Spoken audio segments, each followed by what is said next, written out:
우리 하나님의 말씀 보겠습니다. 고린도전서 1장 18절입니다. 시작. 십자가의 도가 멸망하는 자들에게는 미련한 것이요 구원을 받는 우리에게는 하나님의 능력이라. 아멘. 생명이 어떻게 탄생되는지 요즘 워낙 과학이 발달돼서 영상으로 되게 잘 만들어져 있습니다. 이제 수정될 때부터 어떻게 세포 분열을 해서 어떻게 기적같이 난자와 정자의 결합으로 한 생명이 불과 11개월 몇십 일 만에 이렇게 만들어지는지 참 신비롭죠.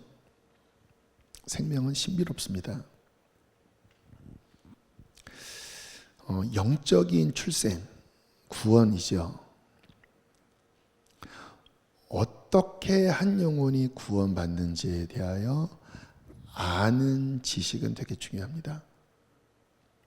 요즘 어떤 임신, 또 불임 이런 부분 때문에 많은 우리 가정들이 병원에도 가고 또 이런 부분에 스터디도 하면서 한 생명이 탄생되는 거에 대해서 심혈을 기울이는데, 교회를 다니면서 어떻게 한 영혼이 구원을 받는지, 내가 어떻게 해서 구원을 받았는지에 대한 그 지식을 진리 안에서 잘 이해하고 있어야 다른 사람들을 주님께로 인도하는 데 굉장히 유익하고, 또 나의 구원에 대해서도 바르게 내가 이렇게 해서 구원을 받았구나, 또는 그 진단 속에서 나는 이런 부분에 뭔가 결여되어 있다, 그러면 보완을 할 수 있잖아요.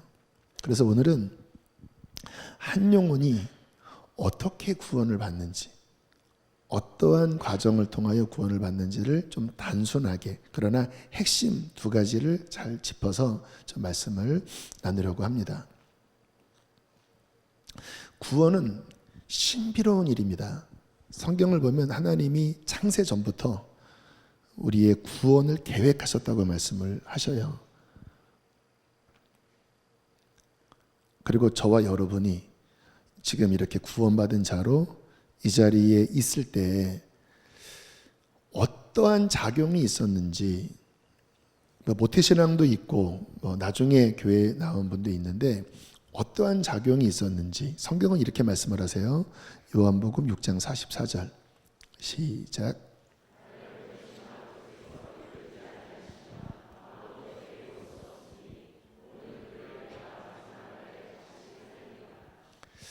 우리가 예수님을 만나고 구원을 받은 거는요, 먼저 하나님이 이끌어 주셨기 때문이다라고 말씀합니다.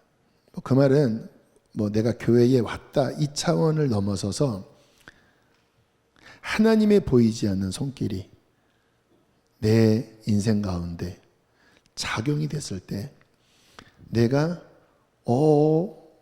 하나님을 찾게 되고, 말씀을 들을 때 깨달아지고, 그 이전에 하나님이 내 삶 가운데 내가 하나님을 알기 전에 움직이셨기 때문에 우리가 하나님 예수 그리스도께로 나올 수 있었다는 거예요.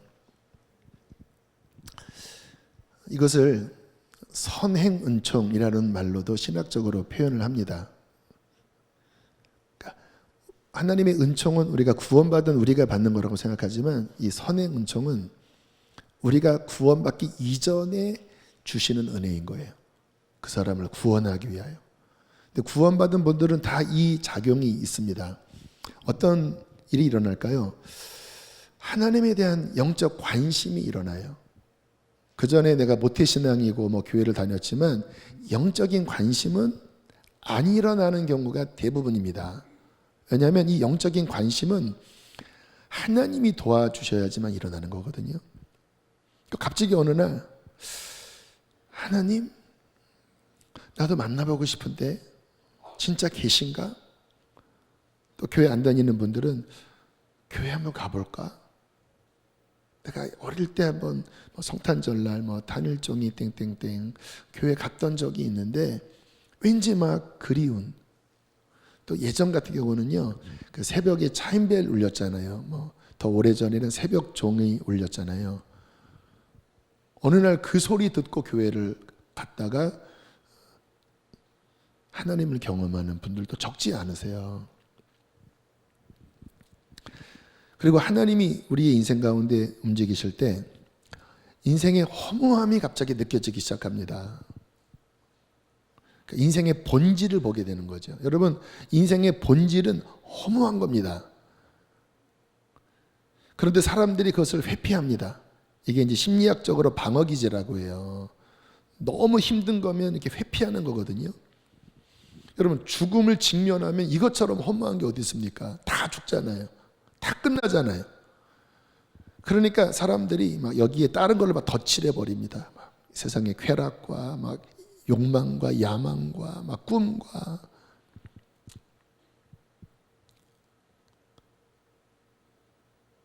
성령님께서 그 깊은 곳에 있는 본질, 죽음은 어떻게 될까? 내가 이렇게 열심히 산 게 막상 어느 날 암이 걸려서 교통사고가 나서 내가 죽게 되면 이 모든 것은 어떻게 되는 거지? 그게 현실이잖아요. 허무한 겁니다. 원래 허무한 건데 이렇게 방어기제로 가리고 있다가 그게 싹 거쳐지면서 허무함을 느낍니다. 그러면서 더 깊이 들어갈 때 왠지 모를 목마름, 갈증, 허기짐이 이 속에서 모락모락 올라와요. 뭔가가 갈급해요. 이게 도대체 뭐지? 뭔가 깊은 곳에서 뭔가 허기집니다. 근데 뭐 때문에 허기진지 잘 몰라요. 그래서 이 사람도 만나보고 술도 마셔보고 뭐도 하는데 해결이 안 됩니다. 그게 뭘까요? 하나님에 대한 목마름이 성령께서 바람을 부실 때 깊은 곳에서 모락모락 일어나는 겁니다. 하나님 만나고 싶은데 하나님 진짜 계신가? 내 인생이 이렇게 허무한데 하나님 만나면 이게 해결될 수 있을까? 너무 슬픈데. 근데 이게 하나님이 부르시는 그분의 손길이라는 거예요. 예수님께서는 이러한 역사를 이렇게 비유를 드셨습니다. 요한복음 3장 8절입니다. 시작.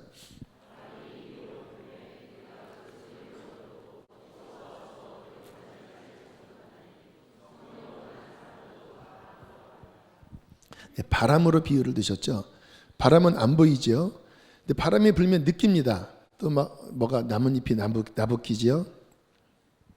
성령께서 어떠한 사람 안에 움직일 때 보이지도 않고 어디에서 왔는지는 모르지만 그 성령의 작용으로 그가 거듭남으로 나간다라는 거예요.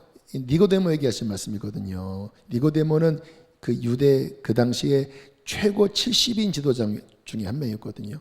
근데 뭔가 목마름으로 한밤중에 예수님께 찾아왔을 때 바람이 임의로 불매 어디서 와서 어디로 가는지 알지 못하는 것처럼 성령으로 태어난 사람들은 그 손길 따라온다. 그러니까 그 말은 너도 그 바람을 타고 왔다라는 의미예요.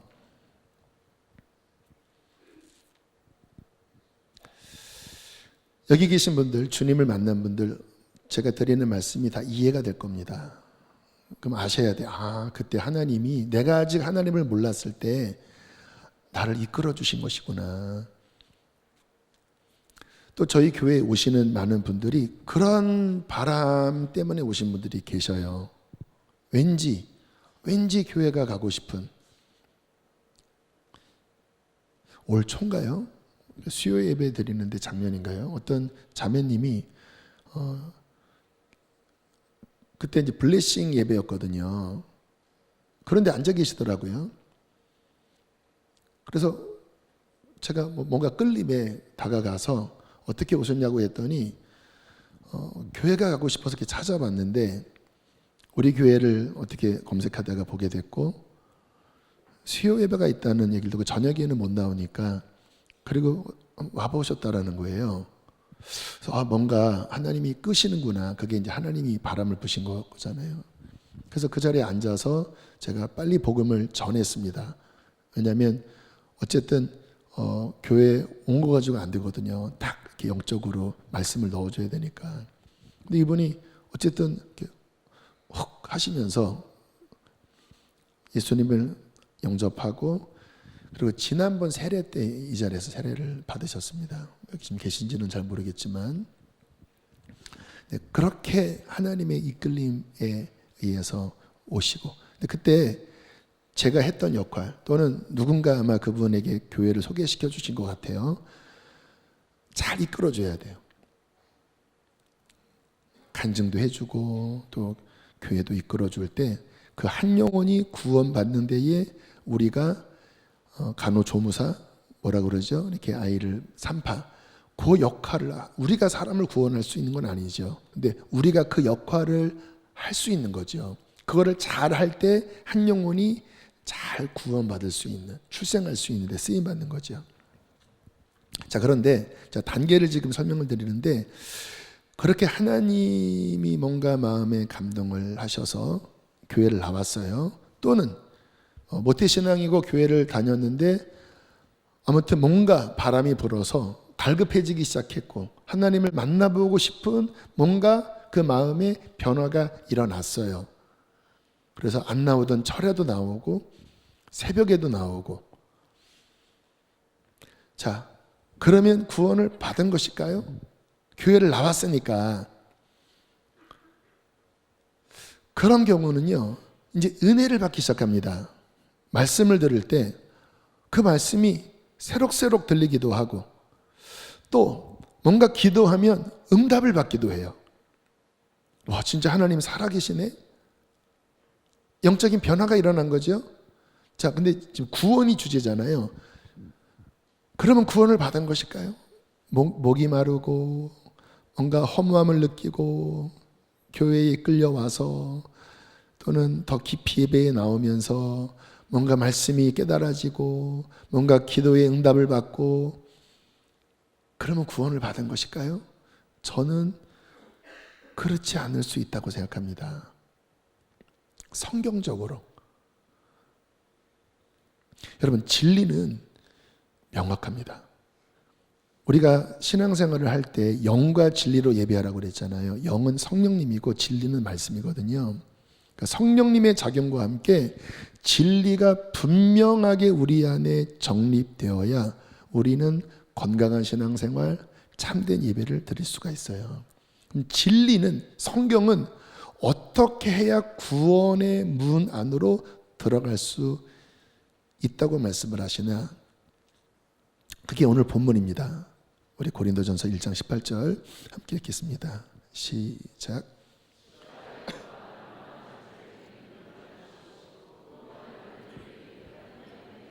축약하면 십자가의 도는 구원을 받는 우리에게 하나님의 능력이다.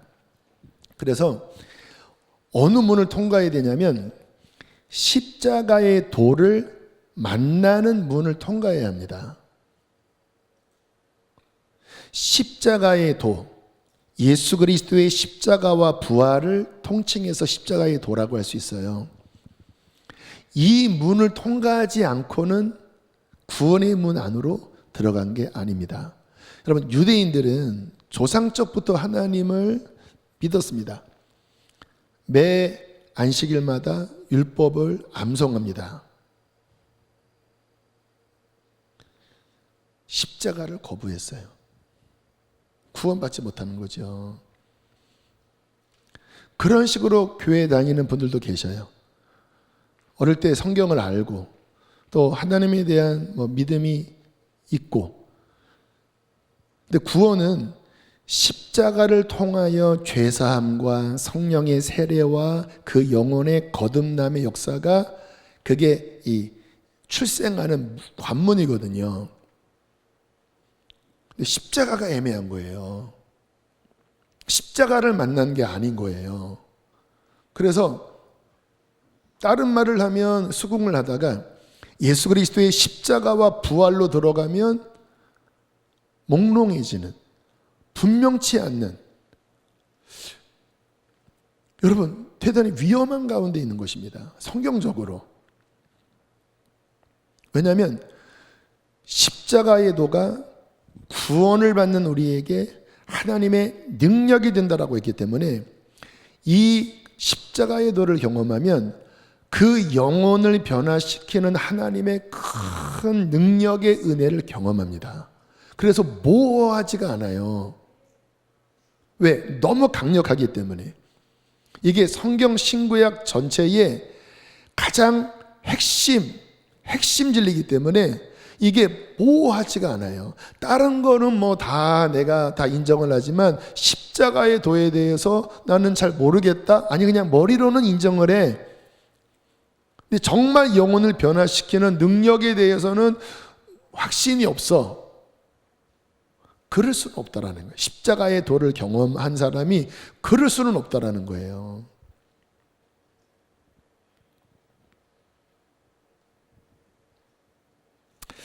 그래서 고린도전서 1장 2장을 보면 이제 바울의 이제 사역에 대하여 이 십자가의 도를 본인이 어떻게 전했는지가 이제 고린도전서 1장 18절로부터 쭉 나오거든요.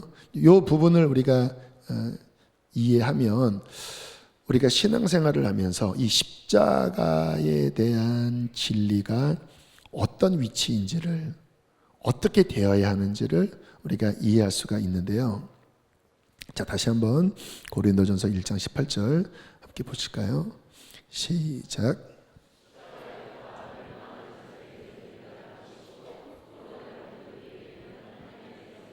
자, 십자가에 대해서 두 가지 반응을 보이고 있죠.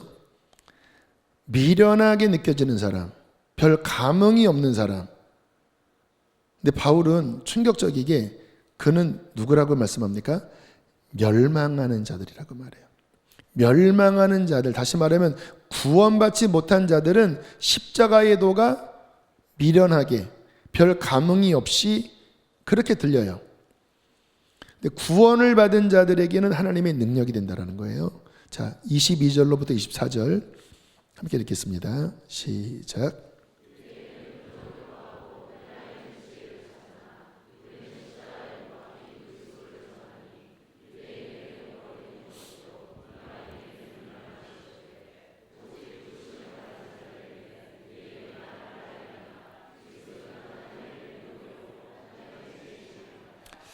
자, 이게 이 당시에 사람들의 어떠한 인식을 보여주는 건데요.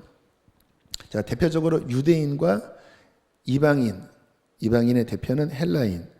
자, 그 당시에 전 세계 사람들을 그냥 두 민족으로 구분을 한 것뿐입니다. 자, 그런데 여기 보니까 유대인들은 표적을 구한대요. 왜 그러냐면 말씀드려도 되고요. 유대인들에게 있어서 제일 탑으로 치는 인물은 모세입니다. 모세는 어떤 일을 행했죠? 10가지 기적을 행했잖아요. 물론 하나님이 하신 거지만 표적의 대명사지요. 홍해가 갈라지고.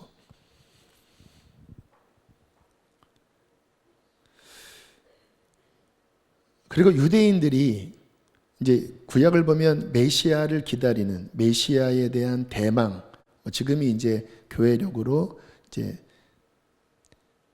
대림절, 주님의 오심을 갈망하는 대림절이라고 하는데, 유대인들이 메시아를 고대했습니다. 근데 어떤 메시아를 고대했냐면 정치적 메시아를 고대했습니다. 로마의 압제에서 우리를 해방할, 다윗처럼 용맹한, 모든 적들을 다 물리칠, 그게 그들에게 있는 메시아 사상이에요. 그런데 바울이 지금 뭐를 전하고 있습니까? 십자가에 매달려 죽으신 그리스도를 전하는 거예요.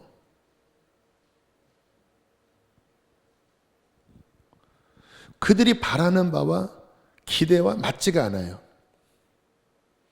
그리고 예수님이 말씀하시는 것은 뭐 저 위에 있는 천국을 이야기하고 거듭날 때 영원히 구원받아야 된다고 생각하고, 그러니까 십자가에 달린 예수가 구원자다. 그러면 이 정서적으로 이게 튕겨나가는 겁니다. 더군다나 성경에 어떤 말씀이 있냐면 신명기 21장 23절 함께 읽겠습니다. 시작. 이게 신명기 모세 오경 안에 나와 있는 거예요.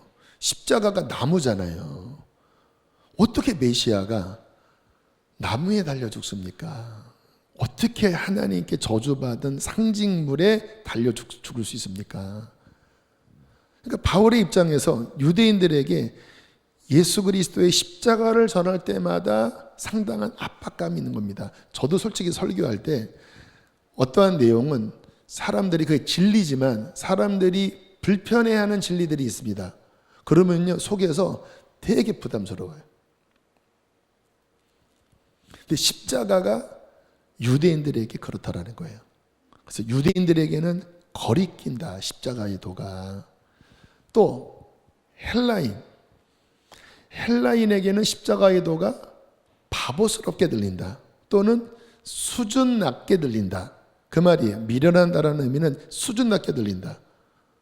왜냐하면 헬라인들은 역사를 보면요, 예수님 탄생 이전 한 400년, BC 400년, 300년, 200년 이때 그 헬라에 어떠한 사람들이 등장하냐면 소크라테스, 플라톤, 아리스토텔레스, 지금도 세계 철학사에 엄청난 영향력을 발하고 있는, 지금도 고전 인문학에서 이분들의 책을 읽으라고 하는 그 위대한 인물들이 예수님 태어나고 부활하시고 승천하신 그 시대에 뭐 전 세계 유행이었다는 거예요. 그러니까 헬라인들은 여기에 대한 자부심이 있고, 그러니까 자연스럽게 그들의 문화가 지식, 이성, 어떠한 뭔가 우리의 이성을 충족시킬 그러한 학파, 늘 이런 것들에 대한 목마름이 있었는데 그들에게 십자가는 넌센스인 거예요. 뭐 부활? 더군다나 십자가는 로마 사형 형틀이잖아요. 그 이미지가 끔찍한 겁니다. 오늘날 우리로 하면 교수형 밧줄 끈인 거예요. 그러니까 하나님의 아들, 구원이라고 하는 영광스러운 이것만 얘기하면 좋은데 갑자기 거기에 끔찍한 십자가, 사형, 형틀, 더군다나 유대인들한테는 나무에 매달려 죽음, 또 이성적으로 이해가 안 되는 부활. 그러니까 유대인들에게나 이방인들에게나 십자가는 환영받지 못하는, 그 당시 정서에 환영받지 못하는 메시지였다라는 거예요. 그런데 24절에 이와 같은 말씀을 합니다. 자, 24절 함께 읽겠습니다. 시작.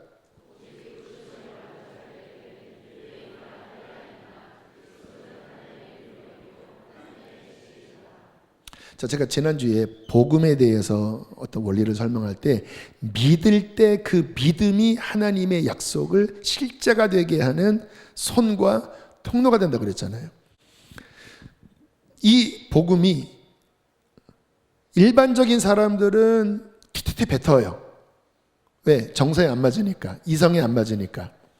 그런데 부르심을 받은 자들, 아까 하나님이 이끄시는 사람들이 있다고 그랬잖아요. 허무해지고 목말라지고 뭔가 하나님을 찾는 마음이 가난한 그들은요, 십자가의 복음이 전해질 때 갑자기 눈이 열리는 것입니다. 그리고 이게 마음속에 막 깨달아지는 거예요. 하나님이 나 같은 자를 사랑하셔서 그의 아들이 이 땅에 와서 나 같은 죄를 위하여 십자가에 달려 죽은 것은 내 모든 죄와 온 인류의 저주를 대신 지시고 죽으신 것이구나. 하나님이 나 같은 자를 구원하시기 위하여 그 아들을 십자가에 희생시키신 이 사랑과 이 지혜, 막 이게 막 마음에 깨달아지면서 아까 그 목말랐다고 그랬죠. 그 목마른 영혼의 십자가의 복음을 믿음으로 붙잡습니다. 그러면 어떤 일이 벌어질까요? 부르심을 입은 자들에게는 그리스도는 십자가의 도는 구원을 주는 하나님의 능력으로 갑자기 막 움직이는 거예요. 어떤 사람에게는 역사하지 않아요. 근데 어떤 사람에게는 갑자기 십자가의 도가 그 사람의 눈을 밝히고 죽은 영혼을 살리고 성령이 임하게 하고 모든 죄악들을 그 피로 씻어내고 하나님의 자녀가 되게 하고 천국의 시민권이 되게 하는 어마어마한 기적으로 역사하는 거예요. 그리고 바울이 말하기를 이 십자가의 도가 하나님의 가장 탁월한 지혜다. 인간을 구원하는 방식, 사람이 만든 종교는 뭡니까? 뭔가 막 인간이 어떤 공로를 쌓고 막 뭔가를 하고 막 다 그런 식입니다. 그런데 하나님이 당신의 아들을 이 땅에 보내사 우리의 죄를 대신하여 죽게 하시고 그를 믿음으로 용서하고 구원하시려는 이 구원이 하나님의 가장 우리를 사랑하시는, 우리가 받을 수 있는, 모든 사람이 받을 수 있는 하나님의 지혜구나, 이게 깨달아지면서 십자가의 영광과 그 하나님의 은혜를 찬양하고 기뻐하고 새롭게 변화됩니다.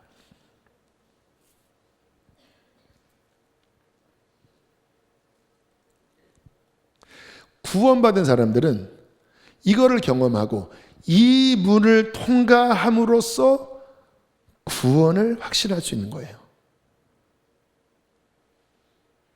왜요?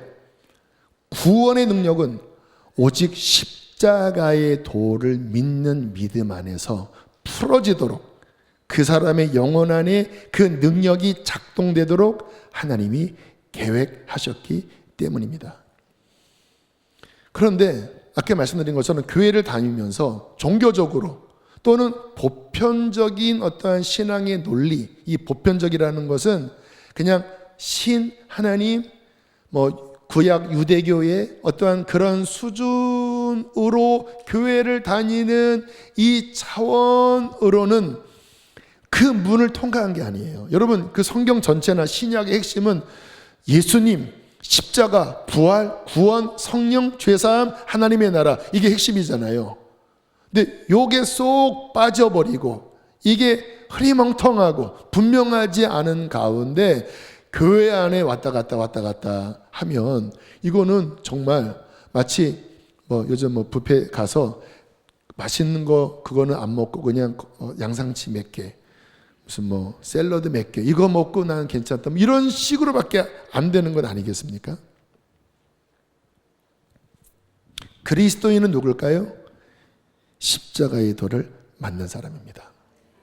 그리고 이 십자가의 도는 너무나 내 영혼에 분명하게 내 영혼 안에 역사했기 때문에 그 사람은 입을 열면 십자가를 전하지 않을 수 없게 됩니다. 제가 실은 그랬거든요. 그렇게 주님의 바람을 따라 교회를 나왔고, 근데 거듭난 건 아니에요. 그러다가 어느 날 십자가의 복음을 듣고 구원을 받고 그 다음부터는 제가 입을 열면 십자가를 전했던 것 같아요. 학교에서 야간 자율학습 시간에 한 명씩 맨투맨들을 앉혀놓고 제가 막 십자가를 전했습니다. 그분의 십자가가 어떤지. 근데 신기한 건 다 받아들이더라고요. 물론 그 친구들이 지금 교회 다니는지는 모르겠지만 제가 막 이 십자가에 막 불타니까 다 받아들이더라고요. 그리고 20살 때부터 이제 간접적 사역을 하다가 21살 때부터 이제 전도서 사역을 했거든요. 저는 싫었던 게 뭐냐면 교회가 이 복음의 능력을 망각한 채 막 행사 위주로 돌아가는 거 있잖아요. 성경학교 하고 무슨 문화개방 하고 또 뭐를 하는데 막상 본질인 복음은 별로 강조하지 않고 저는 그게 너무 시간이 아깝게 느껴졌습니다. 이 에너지에 지금 이 영혼들을 살려야 되는데 아니 복음은 안 전하고 이게 지금 무슨 짓거리냐. 제가 그래서 21살 때부터 본격적으로 전도 사역하면서 저는 애들을 만나든 청소년을 만나든 청년을 만나든 어른들을 대상을 하건 저의 메시지의 핵심은 회개와 십자가, 성령, 구원, 하나님의 나라가 그냥 핵심이었습니다. 이것을 위하여 하나님 영혼을 구원해 주십시오. 오늘 복음을 전할 텐데 십자가를 전할 텐데 내 힘으로 안 됩니다. 하나님 역사해 주십시오 하고 막 눈물 흘리면서 기도하면 성령님이 그렇게 뜨겁게 역사하시더라고요. 왜일까요? 이것이 하나님의 방법이고 하나님의 지혜고 하나님의 능력이기 때문에 그렇습니다. 그리고 막 말씀을 전하면 제가 전하는 게 아니에요. 지금도 저는 지금 뭔가 열정에 사로잡혀 있습니다. 성령님께서 지지하세요.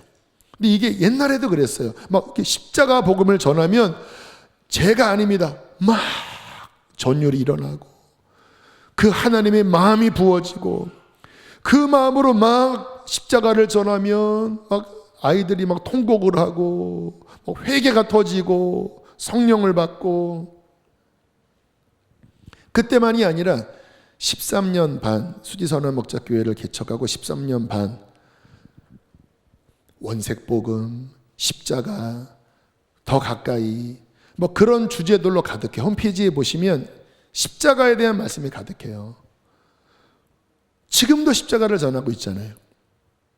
왜 제가 십자가를 전하냐면 분명하게 제가 십자가의 능력을 경험했고 이 십자가의 복음이 영혼을 구원하는 하나님의 능력임을 저는 믿고 경험했기 때문에 그렇습니다. 성도들이 그냥 적당하게 교회를 왔다 갔다 하게 할 수 없지요.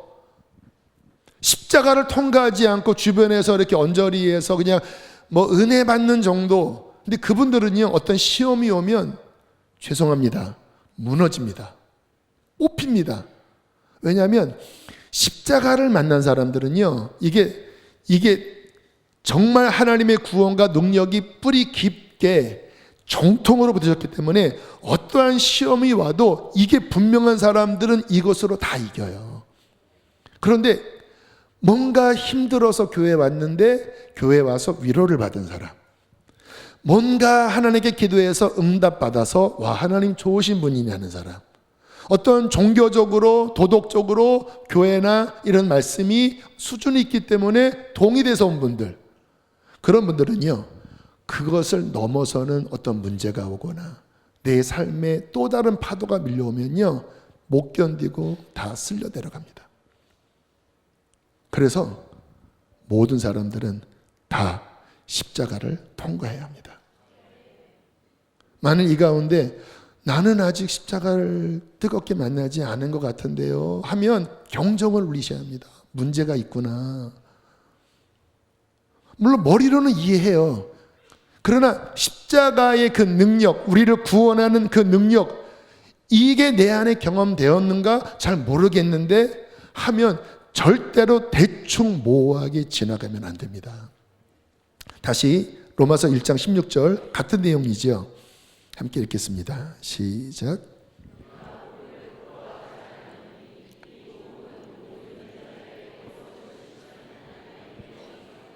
역시 복음은 구원을 주는 하나님의 뭐가 된다고요? 능력이 된다. 하나님, 이 능력을 내가 반드시 경험하게 하여 주십시오. 어떤 능력입니까?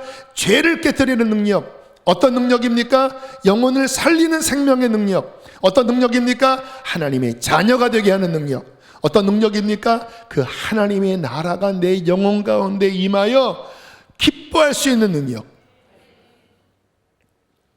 만일 이 가운데 그 부분이 불확실하다고 하면 다음에 세 가지를 짧게 권면을 드리겠습니다. 첫 번째, 구원을 갈망하십시오. 마태복음 5장 6절 함께 읽겠습니다. 시작.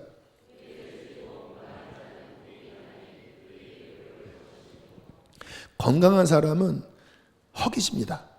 그러니까 식욕이 땡겨요. 건강한 청년들은 어떤 마음 안에 욕구가 많습니다. 뭔가 꿈을 이루고 싶고 그러면 그 힘으로 성취하지요. 영적으로 똑같아요. 여러분, 구원받는 사람이나 복받는 사람은요 목마릅니다. 목마르면 채워진다고 그랬잖아요. 근데 뭐라고 말씀합니까? 의에 줄이고, 의 하나님의 뜻이거든요. 하나님의 뜻의 정통은 무엇입니까? 구원입니다. 그래서 목말라야 돼요. 그냥 둘이 뭉실 대충대충 십자가를 잘 모르는데 그냥 뭐 나는 됐어. 이렇게 멍청하게 그러한 마인드로 진리를 대하니까 눈이 이렇게 반쯤 감겨서 이상한 종교 생활을 하고 이상한 신앙 생활을 하잖아요. 근데 눈이 열리면 구원에 대해서 목말라야 합니다. 하나님, 십자가 만나기를 원합니다. 주님, 내 영혼이 변화되기를 원합니다. 그 십자가 앞에 내가 정말 정통으로 변화받기를 원합니다. 의에 주려고 목마른 자는 뭐가 있다고요? 복이 있나니 그들이 배부를 것이다. 채워지게 될 것이다. 두 번째, 회개의 영을 구해야 합니다. 회개의 영. 자, 요한복음 16장 7절로 8절 함께 읽겠습니다. 시작.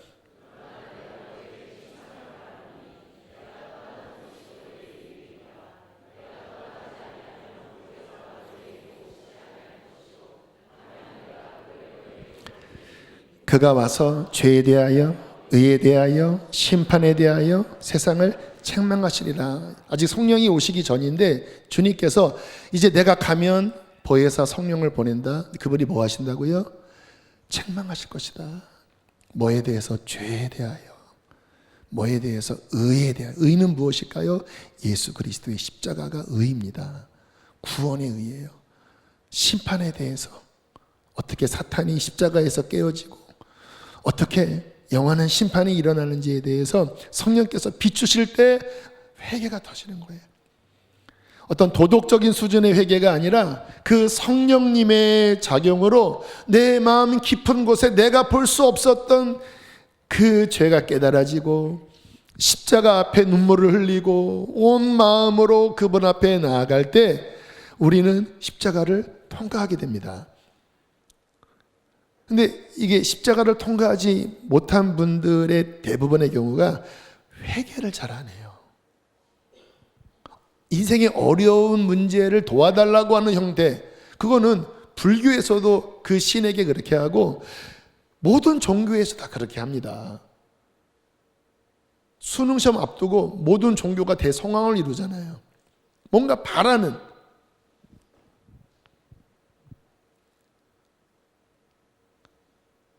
회개를 하지 않고 뭔가 하나님의 회개에 대한 어떠한 각성이 없이 여러 가지 다양한 동기 속에서 교회를 다니니까 이게 뭔가 십자가로 못 나가고 그 언저리에서 뭔가 은혜 받는 것 같은데 아닌 위험한 상태에 놓여 있다는 거예요. 그래서 그런 분들은요, 주님 앞에 회개의 은혜를, 왜냐하면 성령님이 오셔서 회개하도록 도와주신다고 하셨으니까 회개의 은혜를 구하시고, 그러면 어느 날 와라락 열리면서 내가 깨달을 수 없었던 성령의 어떠한 깊은 깨달음 속에서 회개가 나오고, 그리고 예수님의 의의가 깨달아지고 그 영혼이 새 생명 가운데로 나가게 될 것입니다. 세 번째, 여러분 지난주에 하나님이 언약을 받는 손이 믿음이라고 그랬잖아요. 로마서 1장 17절 시작.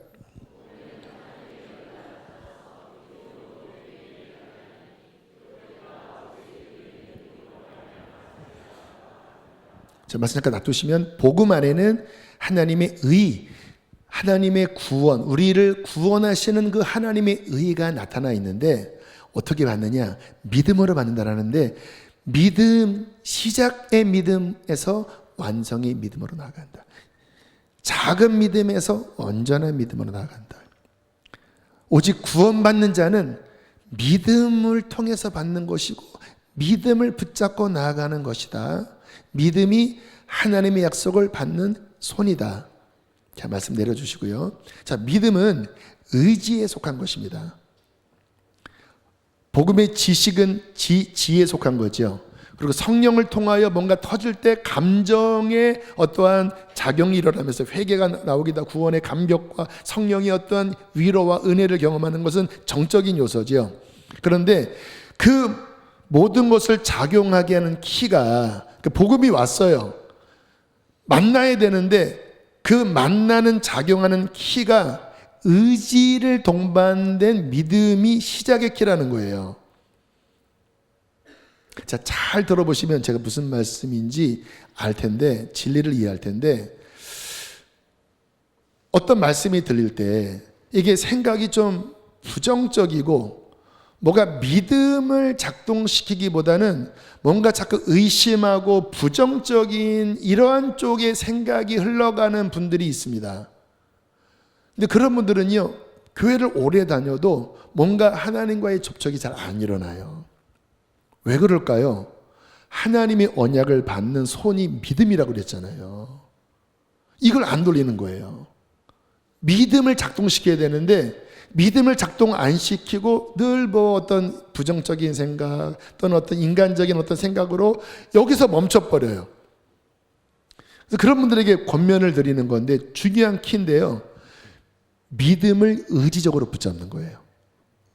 주님, 믿기로 정하겠습니다.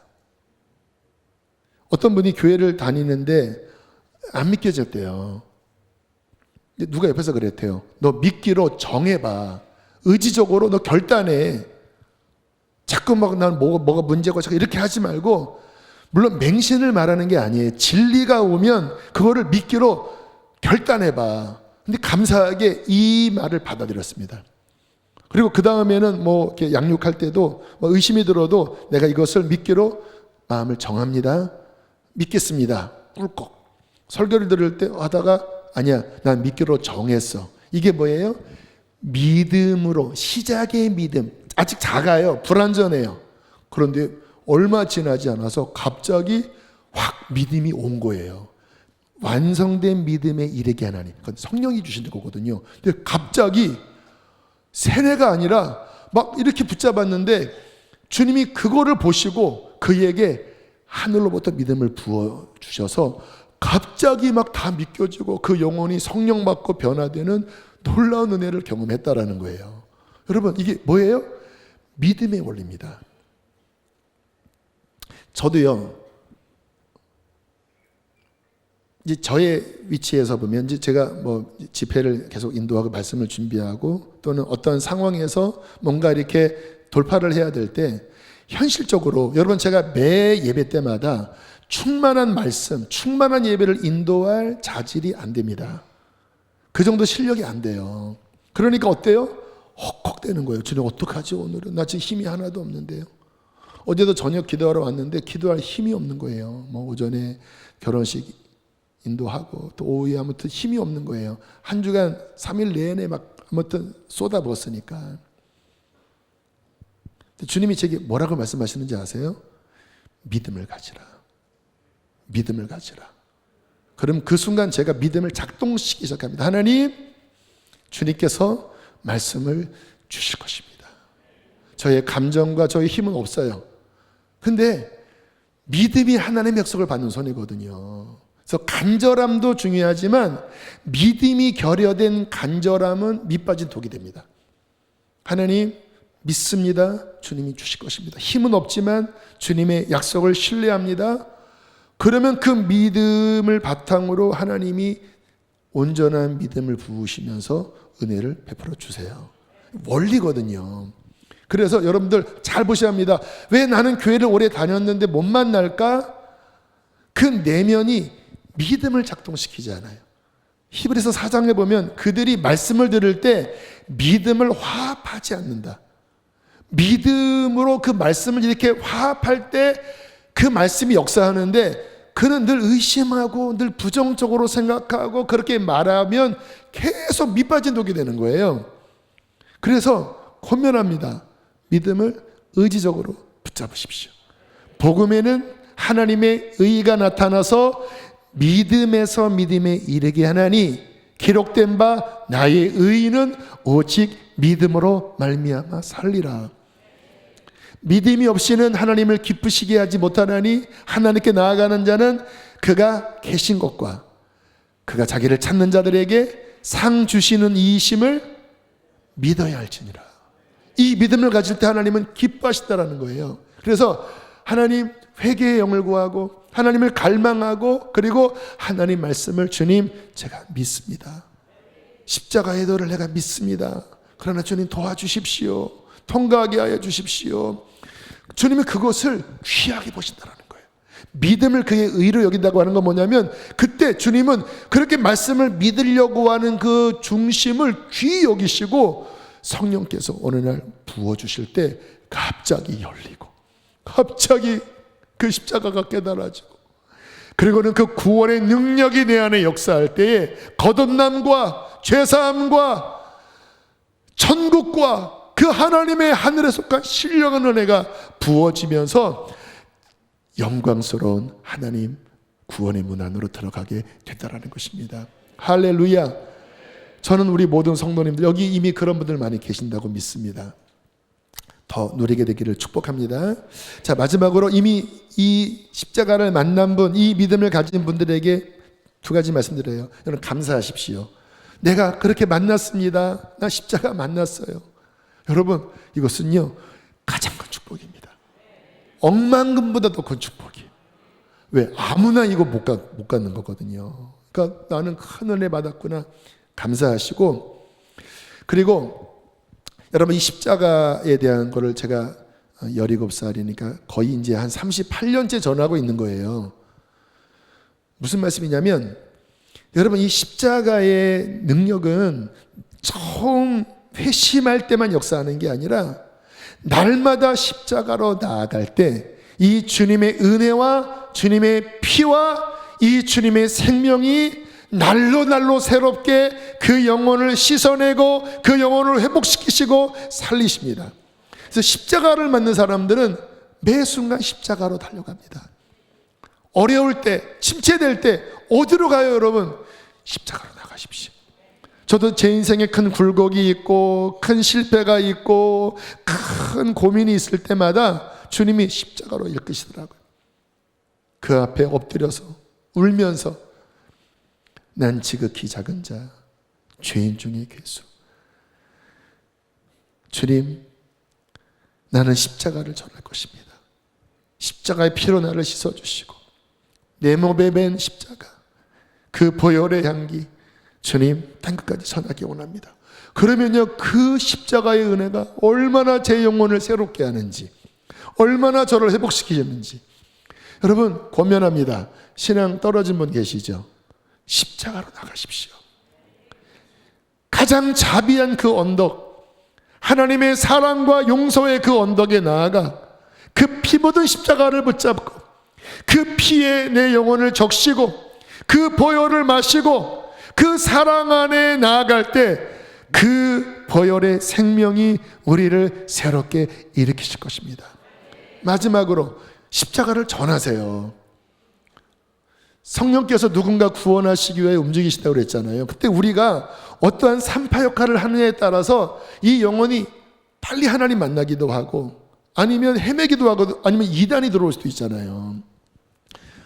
저는요 주님 만난 다음에 십자가를 전할 때 하나님의 능력의 저를 관통하는 것을 여러 번 경험했습니다. 특히 구원을 받을 자, 하나님이 부르시는 자, 그에게 이 십자가를 전하면요 이게 막 정말 부르르 떨리면서 막 제 안에 막 말로 표현할 수 없는 어떠한 능력이, 어떤 불이 그 십자가를 전할 때 막 쏟아져 나와요. 지금도 그런 것 같아요. 왜냐? 하나님의 가장 강력한 능력은 십자가의 도 안에 있거든요. 이것을 전할 때 그 능력이 우리를 통하여 나가는 것입니다. 그래서 여러분들이 기회 있을 때 가족들에게든 직장에서 누군가에게든 기도하면서 여러분이 만난 십자가, 이 십자가가 어떤 하나님의 사랑인지 어떻게 우리를 회복시키시는지를 기회 있을 때마다 전하면요 누군가 구원을 받는 자들에게는요 갑자기 이 십자가가 역사하여 한 영혼을 구원시킵니다. 이거보다 더 큰 능력이 어디 있겠습니까? 이거보다 더 큰 축복이 어디 있겠습니까? 저는 그것을 경험하고 그것을 누리는 우리 모든 성도님 되시기를 주의 이름으로 축복합니다. 우리 함께 시간 찬양하시겠습니다. 우리 찬송가 갈보리산 위에 십자가 섰으니 우리 믿는 마음으로 또 우리가 초라한 상황 가운데 있다면 있는 모습 그대로 십자가 앞에 나갑시다. 십자가는 역사상 가장 자비로운 은혜의 초대입니다. 누구라도 그 십자가 앞에 회복될 것입니다. 갈보리 산 위에, 갈보리 산 위에 십자가 섰으니 주가 고난을 당한 표라. 험한 십자가를 내가 사랑하는 주가 보혈을 흘리세.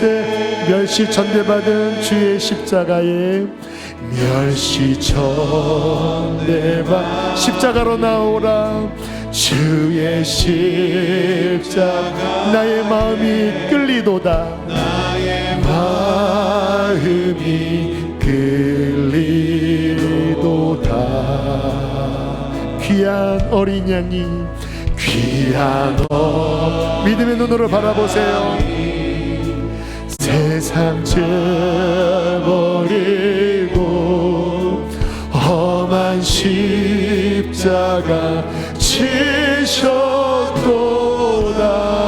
한 걸음 더 나아가세요. 최후 승리를 얻기까지 한 걸음 더 나아가세요. 그 흐르는 피에 여러분의 발을 적시세요.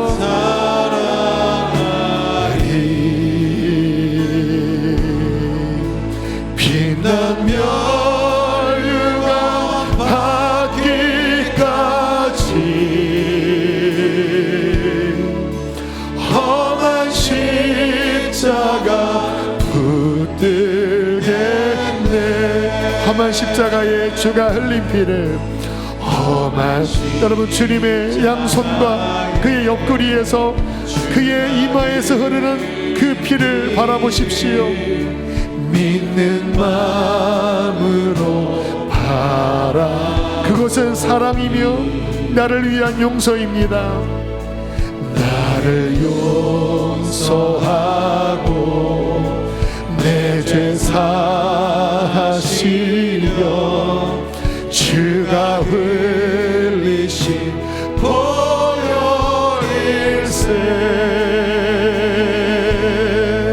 최후 승리를 얻기까지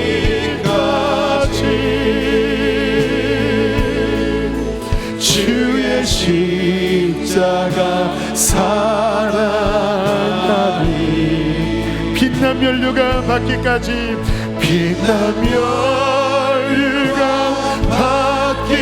받기까지 험한 십자가. 우리 시간 주여 두 번 부르시고 우리 주님의 십자가를 붙잡고 기도합시다. 주여, 주여. 십자가 앞에 회개하세요. 십자가 앞에 죄를 고백하세요. 나를 용서해달라고, 주님 나를 불쌍히 해달라고 기도하십시오. 십자가의 그 피를 의지하세요. 그 십자가의 피는 우리의 생명입니다. 십자가의 피만이 우리를 살립니다. 주여, 주여. 십자가를 붙잡아라. 십자가를 붙잡아라. 십자가를 붙잡아라. 주님,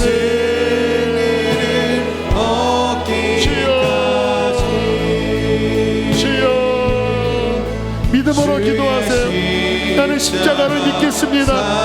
나를 사랑하신 십자가를 믿겠습니다. 믿음으로 기도하십시오. 주님,